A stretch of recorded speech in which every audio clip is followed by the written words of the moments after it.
사진 등호 쿠키뉴스 TV.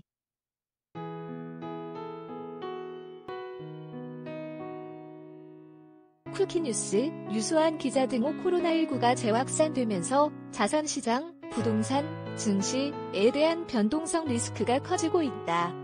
내부적으로는 GDP 대비 늘어나는 가계부채, 과열된 주택시장을 꼽을 수 있고, 외부적으로는 테이퍼링 이슈와 같은 유동성 회수, 자산 매입 축소, 금리 인상, 인플레이션 압박이 악재로 꼽힌다.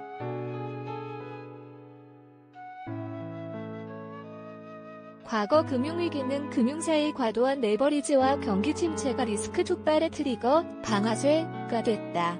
반면 이번 코로나19 사태는 실물경제 위축의 장기화와 부동산 침체 우려가 금융부문으로 이전될 수 있다고 우려한다.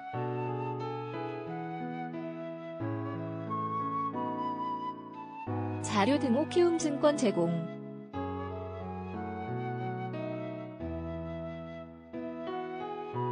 GDP 비중 초과한 가계부채, 부동산 등 레버리지 투자 비중 커.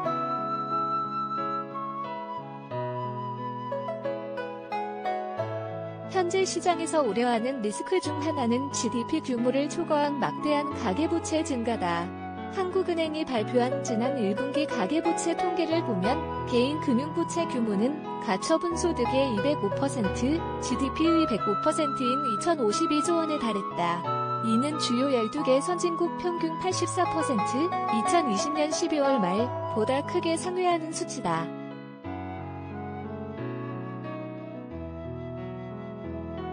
KB증권 신동준, 유순창 리서치센터장은 반도체 수출과 코로나 장기화로 경기 둔화 우려가 커진 가운데 가계 부채는 거실 건전성과 소비를 제약하는 수준으로 증가했다고 경고했다.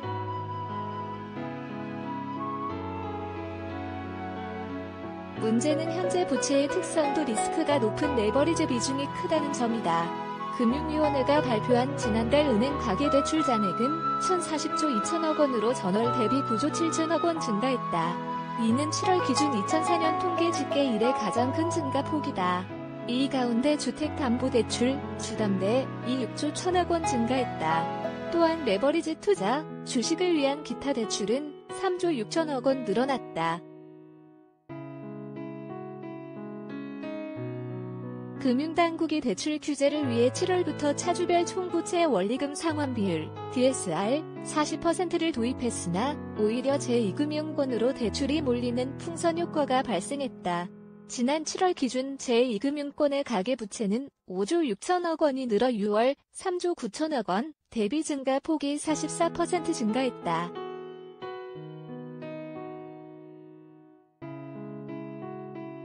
단기성 레버리지 투자인 임대보증 채무 비중이 큰 것도 리스크 요인이다. 전세보증금 관련 대출이 리스크가 큰 것은 만기가 짧은 단기성이기 때문이다. LTV, 주택담보대출 비율, 비중도 일반적인 주담대보다 크다. 또한 차주, 대출을 빌려가 주체의 신용도를 평가하지 않는다. 키움증권 서영수 연구원은 여타 선진국과 달리 투기 수요를 기반으로 주택가격이 상승해왔다며 특히 전세보증금 관련 갭 투자 비중은 52%에 달한다고 설명했다. 서 연구원은 가계부채 위험평가 보고서라는 자료를 통해 GDP 대비 가계부채 비율은 주요 선진국과 비교해도 높고 이마저 주요 지표를 누락한 것이라며 위험도가 높은 개인 사업자 대출이 과소 계상되고 임대채무 등이 누락됐다. 이를 포함할 경우 가계부채는 3,170조에 달한다고 지적했다.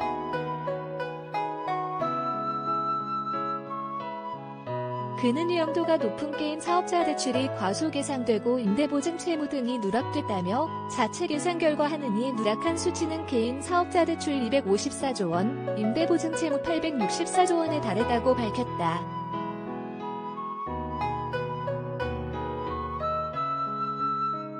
또한 상환 능력이 다소 떨어지는 청년 세대들의 비투 비중도 커지고 있다. 키움증권 서영수 연구원은 지난 2020년 상반기까지 3년간 신용대출 순증 자료를 확인해보면 절반 가까이가 1억 원에 근접하며 이 가운데 30대와 40대가 50%를 상회한다고 지적했다.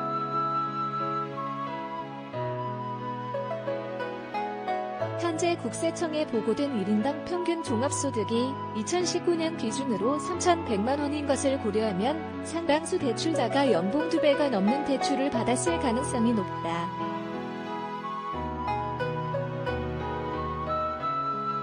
이에 유한타증권 정원일연구원은 대출 규제 등으로 인해 주택담보대출이 증가속 또는 점차 진정되는 모습이지만 기타 대출로 분류되는 신용대출에서는 여전히 빠른 대출 증가세가 진행되고 있다며 금리 인상이 단행되면서 이자 부담이 늘어나게 되면 리스크 요인 확대 가능성도 있다고 지적했다.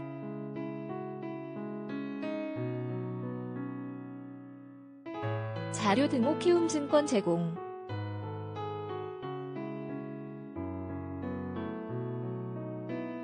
주택가격 거품 꺼질 경우 자산 변동성 확대, 외부 요인도 변수.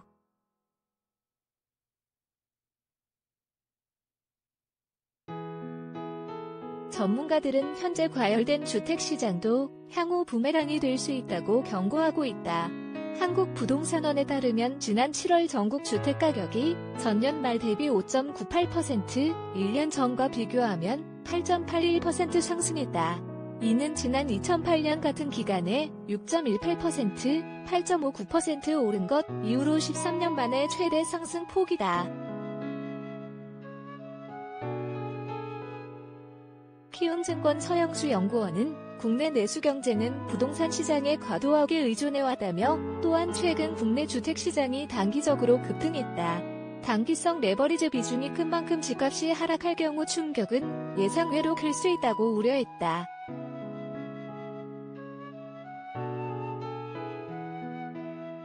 또한 부동산 시장이 위축될 경우 자산시장뿐만 아니라 중소기업에도 타격을 줄 수 있다.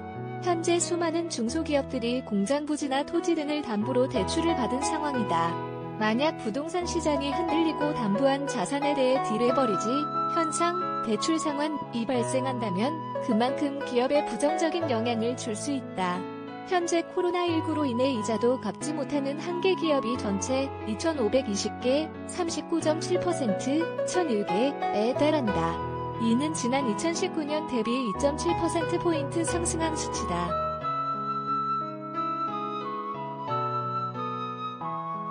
해외 시장 위축에 따른 외부 요인도 리스크 요인이다. 미국 연방준비제도, 연준,가 올해 안에 채권 매입을 점진적으로 축소하는 테이퍼링, 자산 매입 축소를 추진할 예정이다.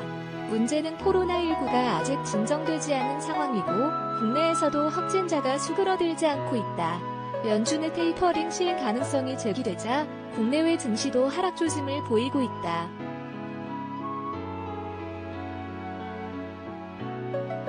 슈원9의 쿠키뉴즈.com